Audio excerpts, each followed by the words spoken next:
happy to be back in Burma camp once again to carry out an activity which the men and women of the Ghana Armed Forces have now become familiar.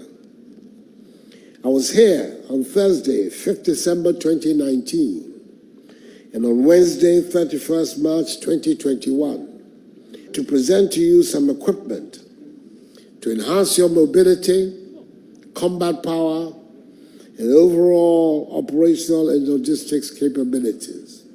On those two occasions, in total, I presented 73 armored personnel carriers, 41 Toyota vehicles, 3 water tankers, 1 self-loading recovery truck, 1 refrigeration van, and 5 utility vehicles for waste disposal and management. Today, I'm here to present to you 40 Jeep J8 vehicles, 6 Toyota Hi-Ace minibuses, and 14 Toyota Hilux pickups, which will help you contain the security threats posed by extremist groups operating along our northern borders, and also help you deal better with internal security challenges. Government is constantly kept apprised of the needs of the armed forces, and as your Commander-in-Chief, I'm taking steps to ensure that they are met. We recognize that our vision of ensuring equitable distribution of development, progress, and prosperity to all parts of the country can only be achieved in an atmosphere of peace and security. We're determined to continue in this vein and satisfy the legitimate demands of the armed forces.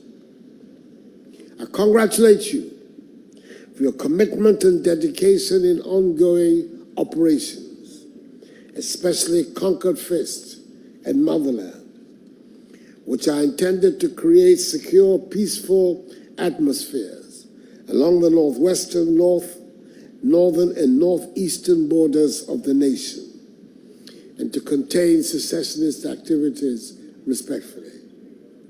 I encourage you to continue to collaborate with the Ministries of National Security, Interior, and Foreign Affairs, and all other relevant ministries and agencies to ensure that we maintain a robust posture that will deter potential aggressors from attempting to derail the political and socio-economic gains we have achieved so far.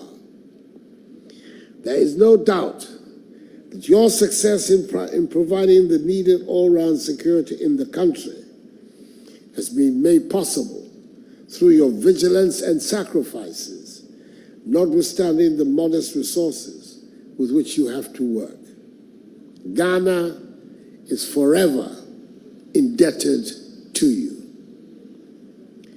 Ladies and gentlemen, before making my way to these grounds, I drove through the Ghana Military Academy Infrastructure Upgrade Project site, and I'm happy to note that the project has progressed significantly since I cut the sword for its commencement on 4th July 2019. The cadet mess, the square, and lecture rooms are completed. The administration block is some 95% complete, and the contractor is in the final stages of completing the external works. The 246 capacity cadet hospital and platoon commander's block are some 65% complete. I'm also informed that the housing project, which is an integral part of the facility funding the Military Academy Upgrade Project, will see the Ghana Armed Forces adding 832 units of 2-bedroom self-contained flats to its stock when completed.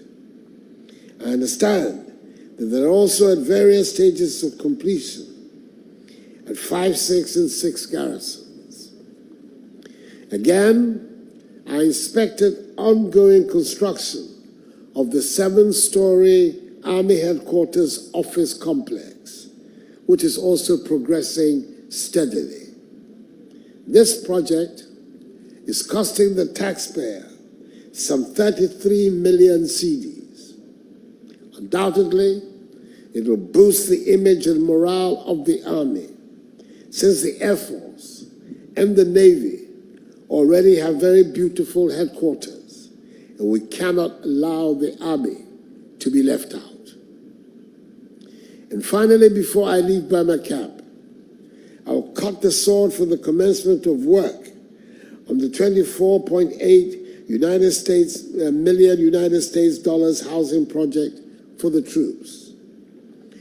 40 half-compound houses will be built here at Burma camp, 10 each at the Naval Base in Sekindi, the Air Force Base in Tamale, the 4th Infantry Battalion in Kumasi, and the 3rd Infantry Battalion in Sunyani. When completed, a total of 320 units would be added to the housing stock of the armed forces. As President of the Republic and Commander-in-Chief of the armed forces, I am fully aware that our economic development can only thrive in an atmosphere of peace and security. It will come at a cost and against other competing demands. These notwithstanding, we continue to make systematic efforts to address the logistical and housing needs of the armed forces. With a threat from the northern border not abating, we have endeavored and released funds last year to start retooling, reconstructing, and upgrading 15 forward operating bases and new units, including the 10 and 11 mechanized battalions, 154 Armored Regiment, and 155 Armored Regiment, and supporting logistics unit. All these efforts of retooling and providing the necessary housing units will enhance the state of preparedness of the armed forces.